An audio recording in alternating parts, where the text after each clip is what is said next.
Tunggu tu kemudian yang di mata wujud itu pun pata.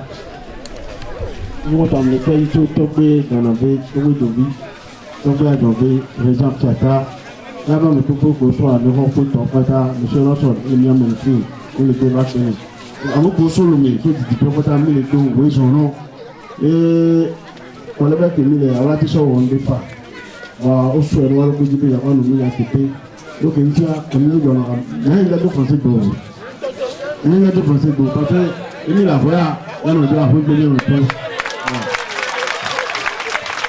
il la voix de la voix il me connaît on vient pas de le monania il y a de français pour nous on a dit c'est le qui a remis il la voix non la voix on a pour nous le non kaka il donc on veut se rendre ça comment pour se revoir que du avant on de venir te faire mais quand il prend ko ya mam se kenya la kan sengile ko ya tondo me ko ba ale ke mi wado ya mba ni ta pena mi ko ni do ma se te lo e ya ji alo mi le ya aso no yu tu me dia ko la o ade tu me bi ba fo alo mi le o le o no be mu kan yo wa ke le ka ba kan le tu an ade na ko be mi ka ro ko tu me ya bo yo mi le ko o mi le ba ke na wa la ba fi en ya ko le ya jangwa ni ya pata kimila tungo tungo webeleka ni la majoli hivi ya ni ya wo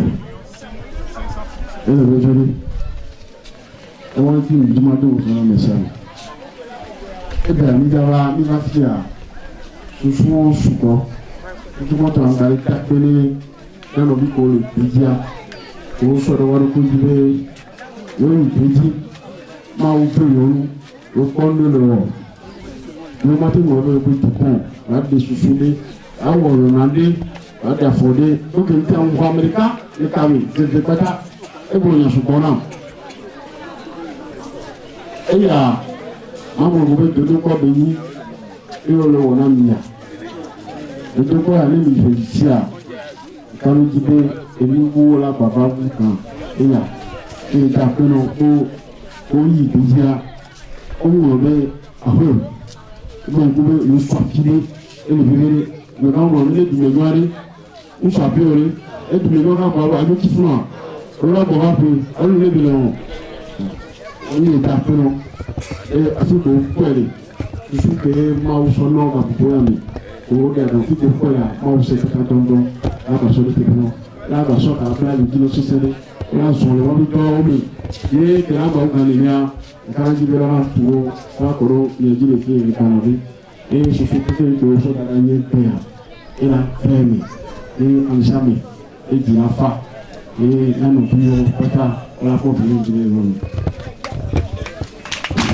ati le bi ma ko posu bowa ya talo nu veloji tani ambio se de lele o me lele enu ko sona enu ni ko le mo di sona ele be niwa o be 1,80,000,000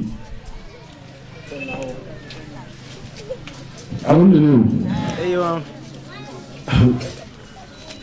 ewa o be na la ti o nya ga ba ti le pele hira me la ko ele ko no la ko ya ati ko la di o la woto o la ko que un sempre na to kodra yule woto la nyima iko ati ko to ngo ya no le facile o de me na mi flan la bi yo ina di yo o ta ko we ngara sa fili puto e to lu wo to a do le to e won ta le ti ba to mo ku pa gan to ni anu bi ko to e yun sempre ni ti o ke ba o no la mi se kwa zondo na yule woto la nyima ya ji zondo na yule woto la nyima e si o le sa no sa si wa ma wala do mi na ko la prisia tutu la so won to to abedina onya ngba won pe na obi ni abedina en to ko bo le wo ani ngba no pe na o kin ti a e won mi o le po fi de e fi de ke le fa no o so le he fi wo o so le he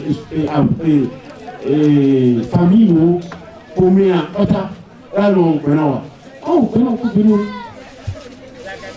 donc il y a gars en gamme bili quand on la suit nous tolo dora tuki on tolo là en gars to ko do ma je to ho la ko ra nba ba no ni dola ni o dola ja o tolo dora ele to ko ba no to ji ko la suit wa ba ko ko lo ya amrora na fi ro ko ndu wa ela o la ni ko ran ko awon to pro le ka ke me ma o pe afon ko ya du ko lo tu alo to ko lo wa kwa e so lo tu ti bali yo mo lo do ko lo wa ga bra bo lo wa o la be ko ya ni so ko lo fia bo tara ko lo lo to ko ajinda ma e le ko le ne da je le da ni ke na ta fe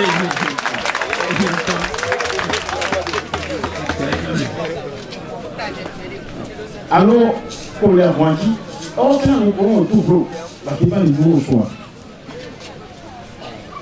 et nous qui nous tirons la bourse tout alors avec lui belele et l'intérieur alors lui pourquoi on est bon et ça c'est quand ne job pour toi on va venir et puis on est quand on va dire ah et il y a le son là allez là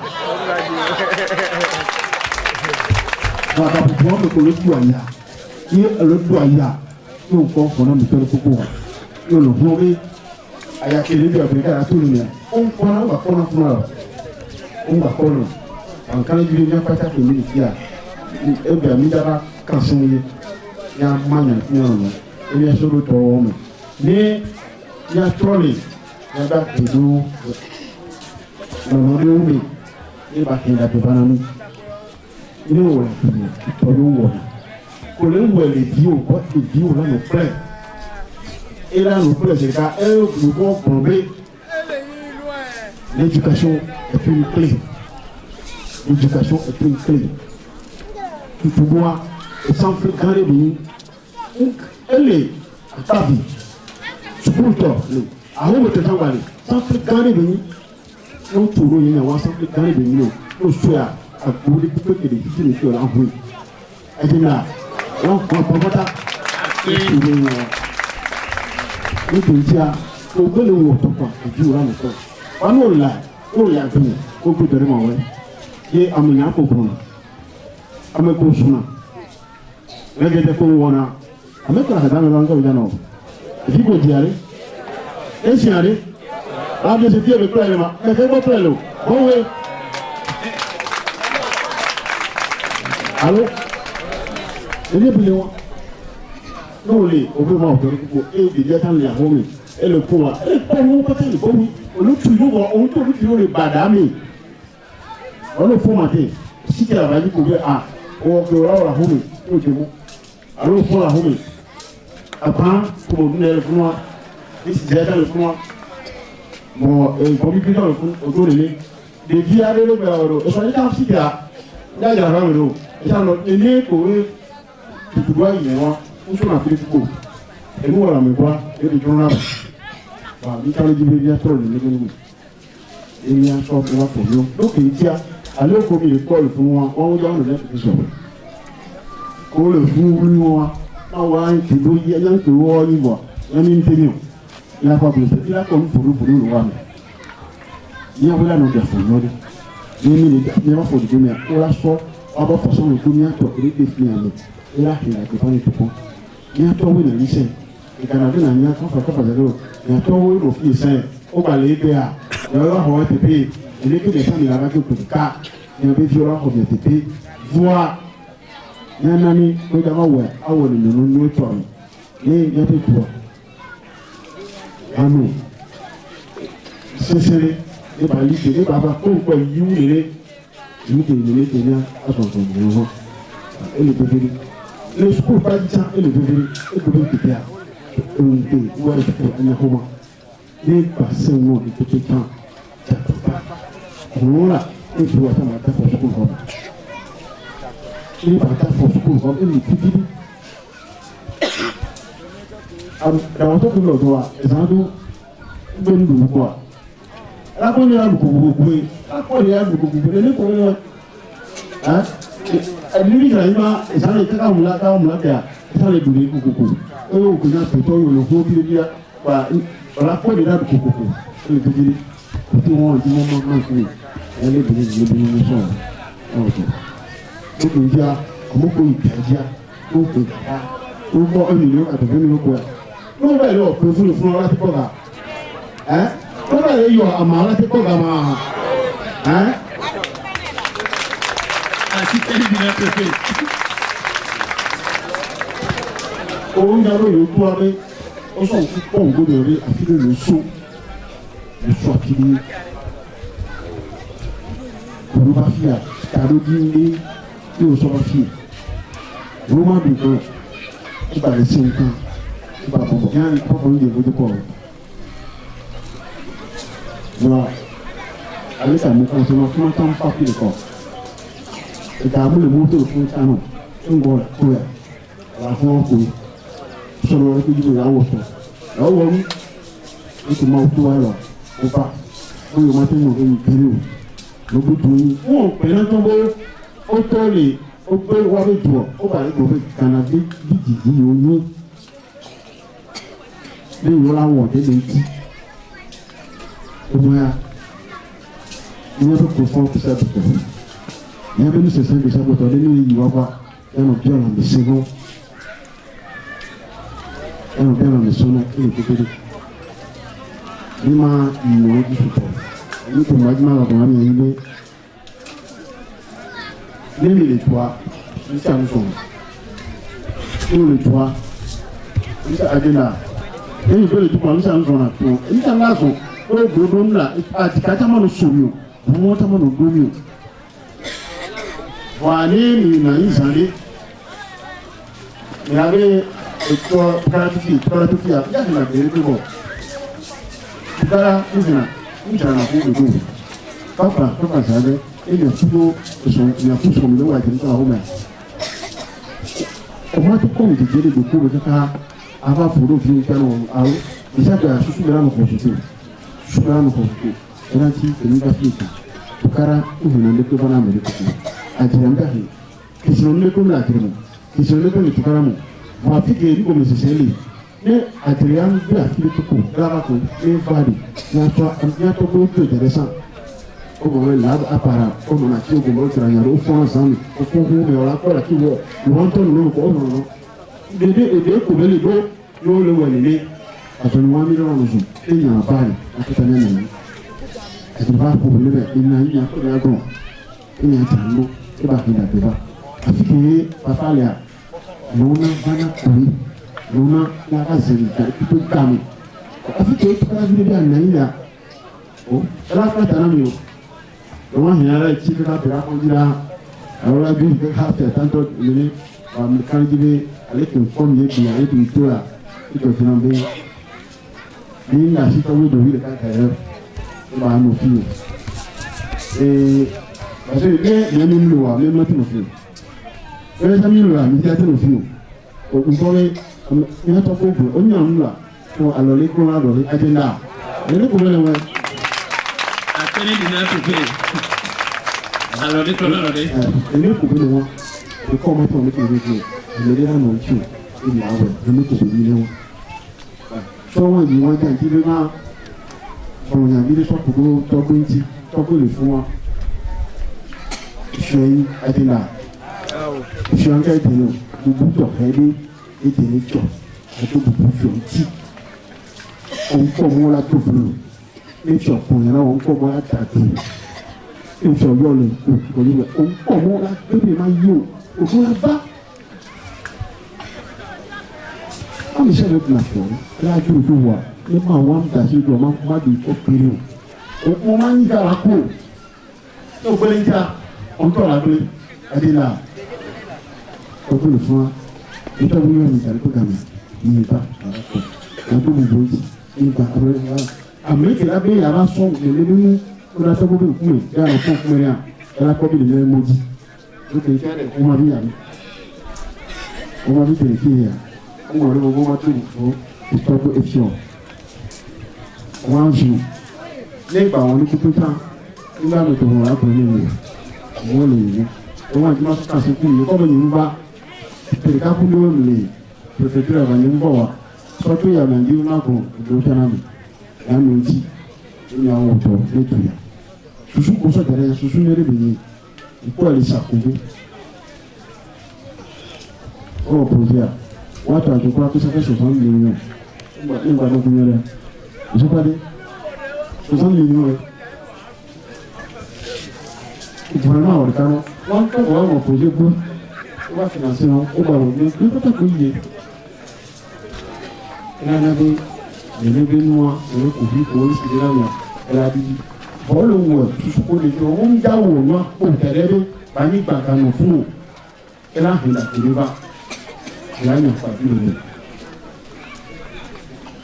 ìlànà kò lè tó àpèkẹ́sàn fún lé ńgbà ní npk tó yọrí tọ̀ ẹ̀lá ní kéré ní àtọ́gbọ́ wọ̀ sàn ní lóòótọ́ àtẹ̀lé gbogbo olóògbé sánúdù láti ìyá láti ìdá máa ń dá ọ̀rọ̀ mọ̀ wàgbé àrùn tó gbé lábẹ́rẹ́ oníkóso tó tò ní wọ́n tẹ̀lé bí ní bá fẹ́ rìn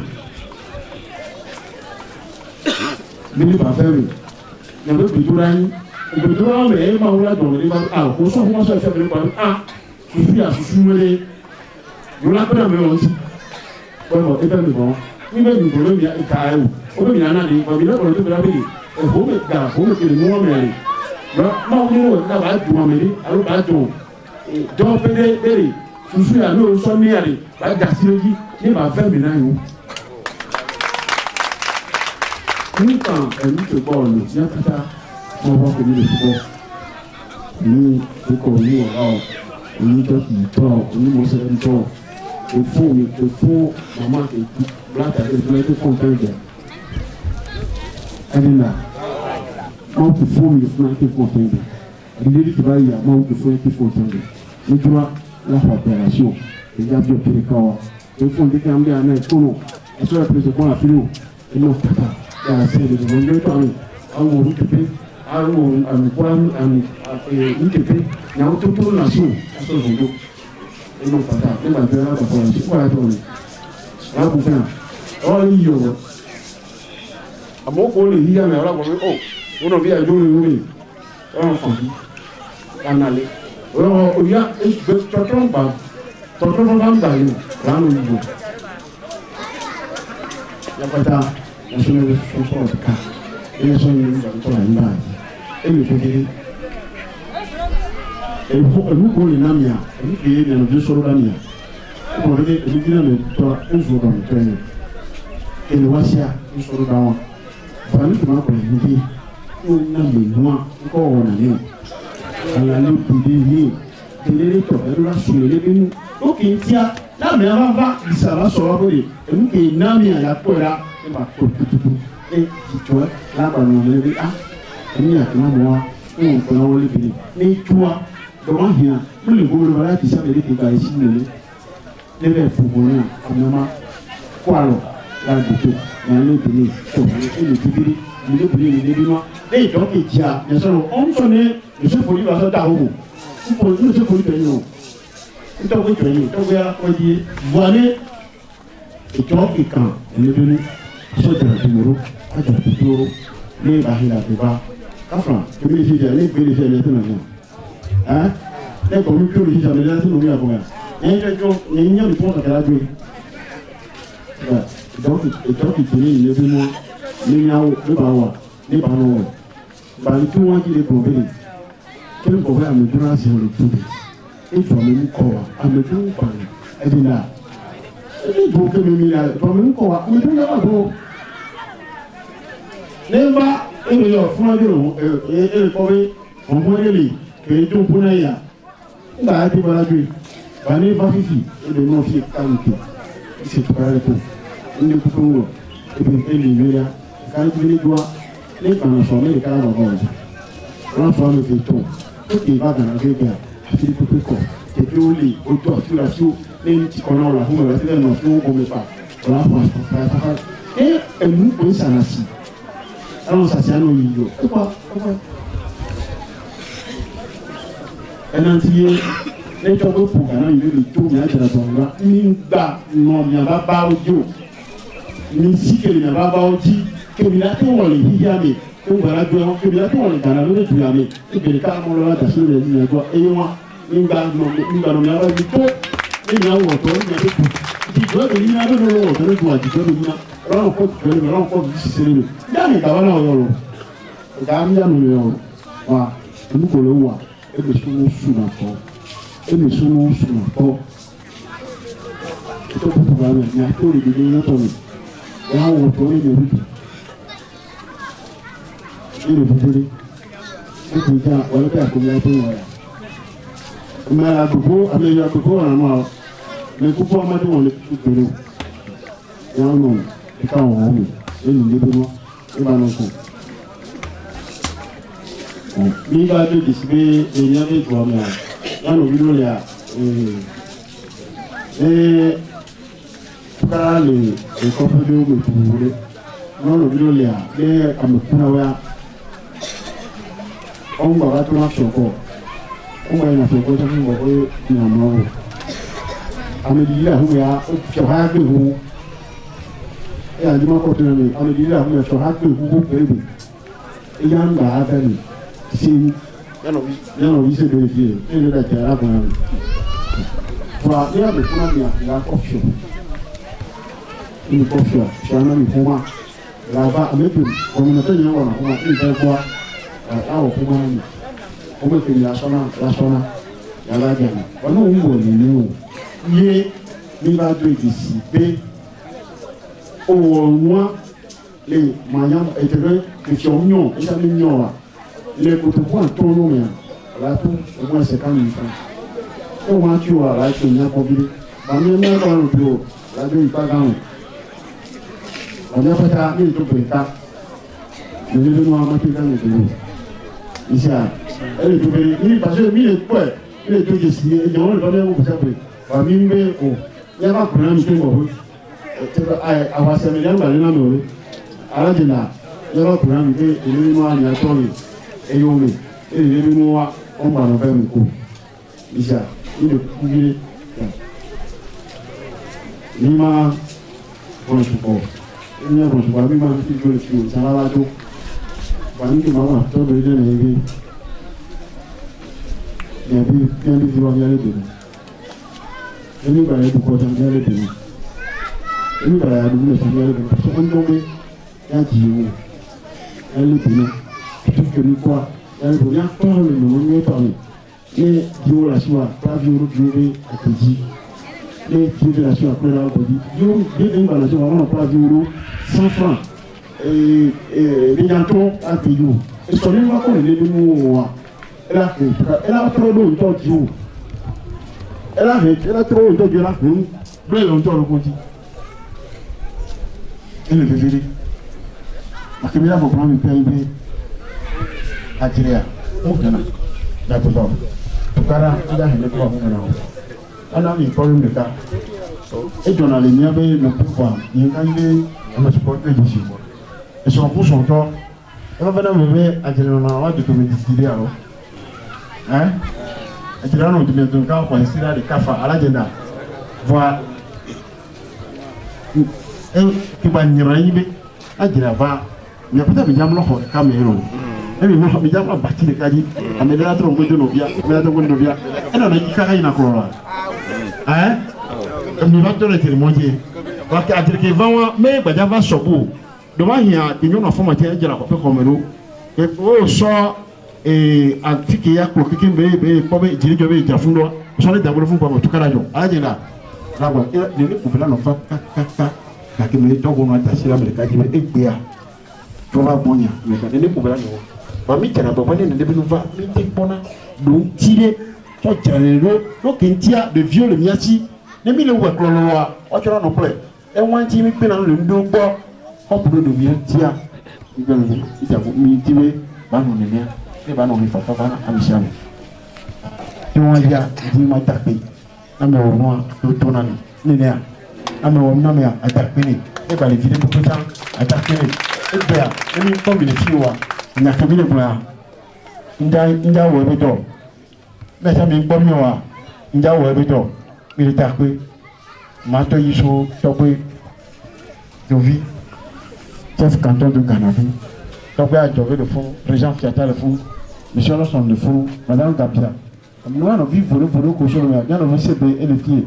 Nous avons vu qu'au sol, nous avons pas à mes grands problèmes, nous, la nation. Et puis, on l'État, Penami. Et qu'on y a mis à l'île. Enfin, comme ça, mais. Et puis, nous devons avoir, sauf moi, et les ici. Les bois, là, tu peux bien attendre, là, j'en ai d'autres. Quand je dis que nous allons faire les deux Penami. Et elle est émirée, il faut aller. Maintenant, il y a mes potes.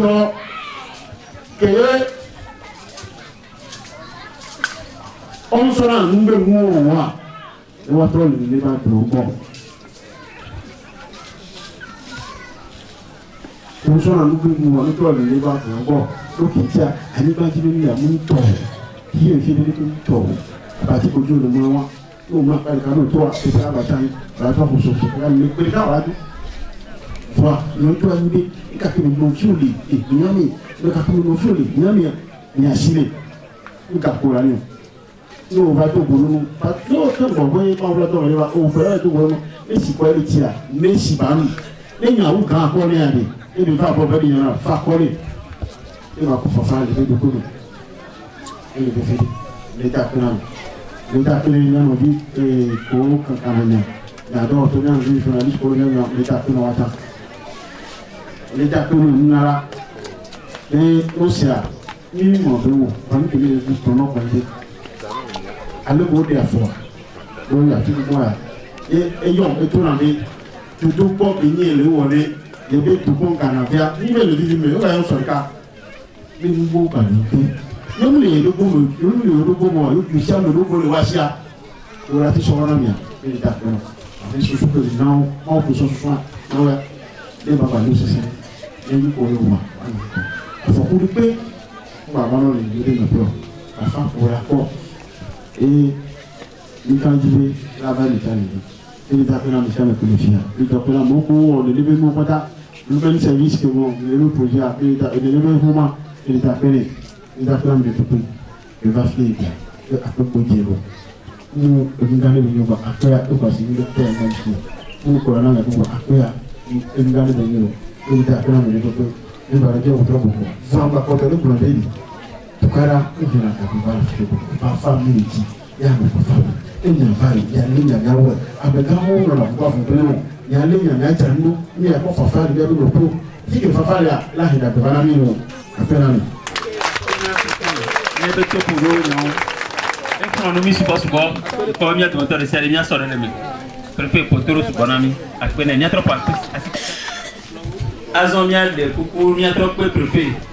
Nous tombons à ta météo et il y a nous comprenons mieux encore. Bah seulement ça doit assis dans du coin.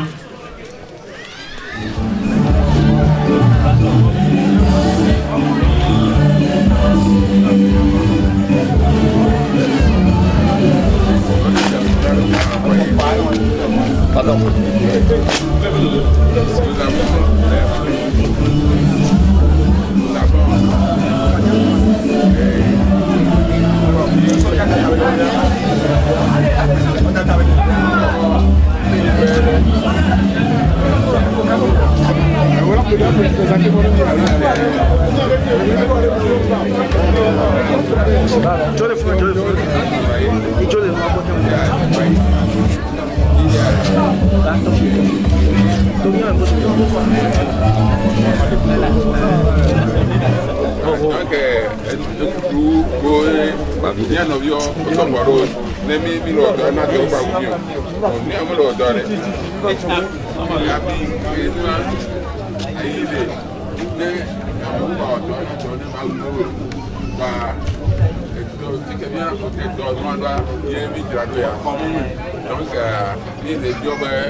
Teacher, do me video, do me.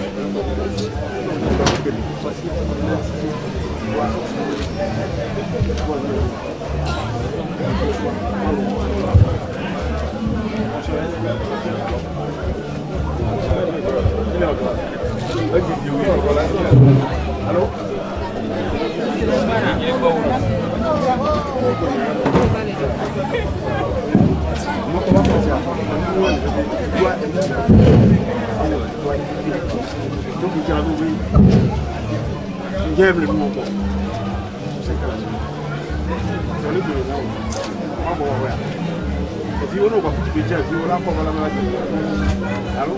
Allô, tu vas me dire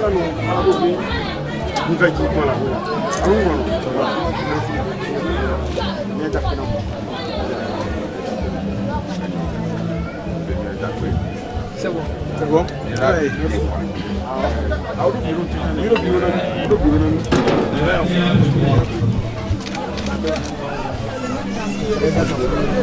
Vous parlez au secrétariat.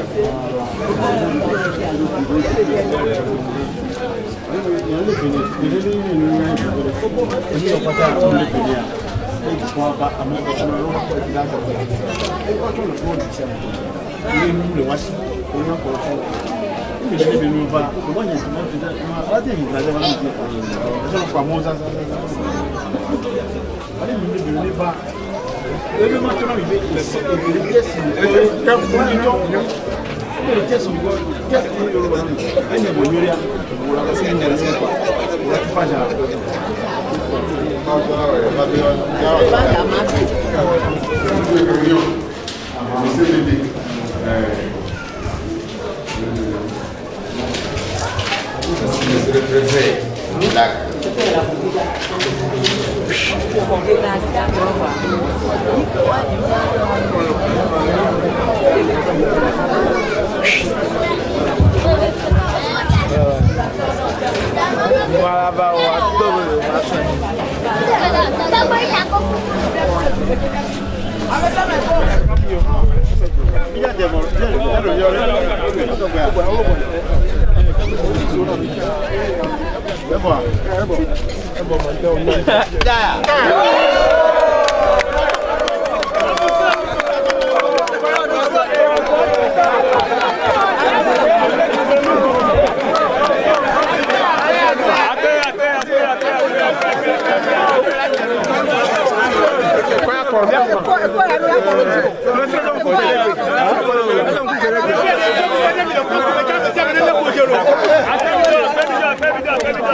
Elle est comme une par nous.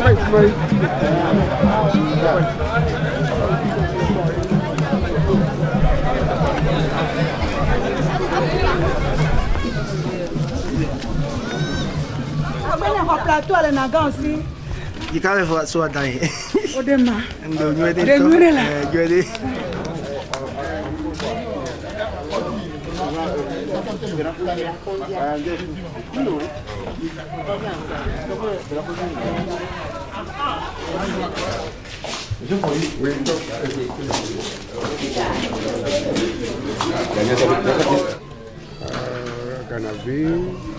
Nous avons un problème. C'est le problème d'inondation. Le village, plusieurs fois, est inondé. 4 fois déjà, à ma connaissance. Donc, ça fait que quand il y a inondation, les habitants sont obligés de partir des lieux pour aller dans d'autres villages. Et il faut attendre encore des mois, voire un an, pour que l'eau là tarisse et ils vont revenir. Et bon, comme chez nous ici, les habitations sont en banco, donc tout est détruit.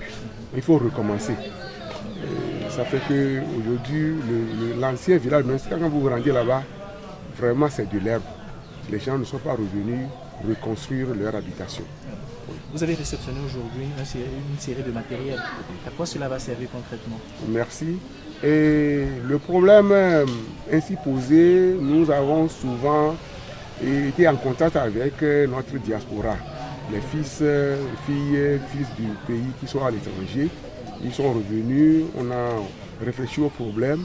Donc ils nous ont dit qu'ils vont nous acheter du matériel manuel et nous allons commencer par creuser, faire les canalisations vers le lieu où nous voulons mettre notre retenue d'eau. Donc c'est pour ce travail-là que nous avons réceptionné aujourd'hui ce matériel-là, y compris des brouettes, des pioches, des roues, des coucoupes, tout ça là. Aujourd'hui, c'est un sentiment de satisfaction sûrement? Vraiment, nous sommes très satisfaits.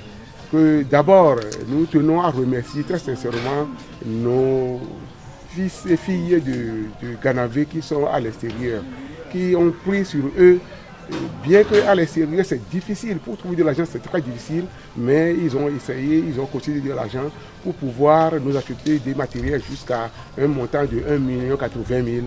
Vraiment, nous sommes très satisfaits. Et nous promettons qu'avec la jeunesse, derrière le CVD, il y a la jeunesse. Avec la jeunesse, là, nous allons nous mettre à l'œuvre pour faire quelque chose, tout en cherchant le financement pour le projet, parce que c'est un grand projet. Un projet qui coûte 47 millions. Le village de Ganavé ne peut pas trouver cet argent-là, mais nous allons nous battre d'abord manuellement pour faire quelque chose, et en faisant ça, je pense que les autres vont nous venir en aide. Quand vous dites vous battre manuellement, qu'est-ce que ça veut dire concrètement? Ça veut dire qu'avec ce que nous avons apporté, les roues, les pioches là, on va commencer par creuser nous-mêmes d'abord. Oui. Creuser quoi? Une rétention? Une rétention, oui, la partie de rétention, là, on va commencer par creuser, et avec les brouettes, on va ramasser.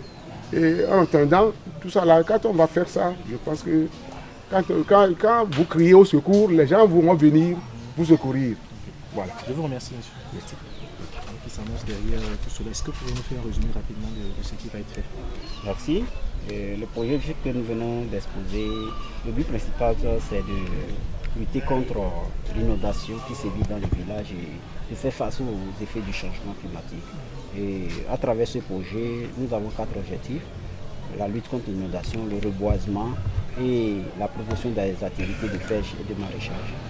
Donc ça veut dire que ces activités vont permettre également aux populations de rester sur place et de créer des activités génératrices de revenus? Bien sûr, ces activités permettent aux populations de rester sur place. Ça permet une première part l'amélioration de leurs conditions de vie socio-économique. Et lorsque l'inondation est contenue, c'est que les déplacés que nous obtenons de temps en temps, il n'y en aura plus lieu. Et en dehors de ça, à travers ces activités, je pense que c'est la promotion de l'auto-emploi communautaire. Nous sommes sur 2 voies. En même temps que nous réglons un problème social, nous voyons aussi le côté économique. Vous parlez de rétention d'eau, on parlait tantôt. C'est un grand projet. Vous voulez faire quoi concrètement? Oui, au fait, l'activité principale de ce projet, c'est la mise en place d'une retenue d'eau dans la partie la plus basse du village. Et lorsque l'eau de ruissellement vient des autres villages pour inonder le village, c'est canalisé vers cette retenue d'eau-là. Et quand c'est canalisé, cette retenue d'eau ne restera pas comme ça. Lorsque c'est réalisé, on fera l'empoisonnement et pour faire la pêche saisonnière.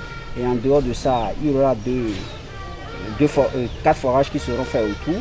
Et avec des motopompes, même en saison sèche, on va développer dans les alentours de la retenue d'eau des cultures maraîchères. Donc même en saison sèche, les gens peuvent travailler avec l'eau, le surplus qui a été contenu dans les forages. Est-ce qu'on peut avoir une idée du budget global des travaux? Le budget global des travaux, ça fait 47 600 000. Et la participation communautaire fait 5 500 000 et nous sommes en train de rechercher un financement de 42 000. Moi, c'est le directeur général de l'Human Service, un cabinet d'appui conseil en développement local. Nous avons accompagné le CVD de Ganavé à l'étude et à la planification du projet d'aménagement hydro-agricole. Alors, comment vous allez faire pour retrouver ce gap-là qui doit permettre à atteindre le budget de 47 millions? Ok, merci. Premièrement, nous comptons d'abord sur la mobilisation communautaire et la main-d'œuvre communautaire et l'appui de la diaspora. Et maintenant, pour les 42 millions, je pense que la bataille est lancée. Nous allons commencer par faire un plaidoyer au niveau des partenaires au développement qui interviennent dans le village d'abord et d'autres partenaires qui vraiment seront intéressés à accompagner ce village dans son élan de développement. Merci beaucoup. Bonsoir. Bonsoir, monsieur. Est-ce que vous pouvez nous présenter la situation que vous avez vécue par le passé avec les inondations d'abord? Non, laissez, c'est bon. La situation que nous avons vécue en 2010 nous a vraiment angoissés parce que nous avons perdu beaucoup de constructions et les familles sont dispersées. C'est à cause de là que le préfet, le gouvernement nous a construit 14 chambres et salons pour pouvoir résorber les démunis qui n'ont rien. Parce qu'il y a des gens qui n'ont plus d'argent pour construire. Alors là, la cité des sinistrés se trouve non loin de nous ici, au moins à 100 mètres du chef-lieu. Nous devons remercier le gouvernement pour ces efforts-là qu'il a fait pour pouvoir construire ces 14 chambres et salons pour au moins retenir ces sinistrés-là. Donc, à part ça, ils nous ont donné de la nourriture, des couvertures, etc. pour pouvoir préserver les sinistrés. Donc c'est une grande chose que le gouvernement a fait pour nous en 2010. Là. Voilà. Aujourd'hui, vous avez reçu un don de la diaspora, c'est ça? Nous avons reçu un don de la diaspora, qui va nous aider à canaliser le village et à construire un bassin de retenue d'eau. Bon, donc les jeunes du village sont prêts à faire ce travail-là. Donc bientôt, on va commencer les travaux de canalisation. Est-ce que vous êtes satisfait de manière générale de ce don?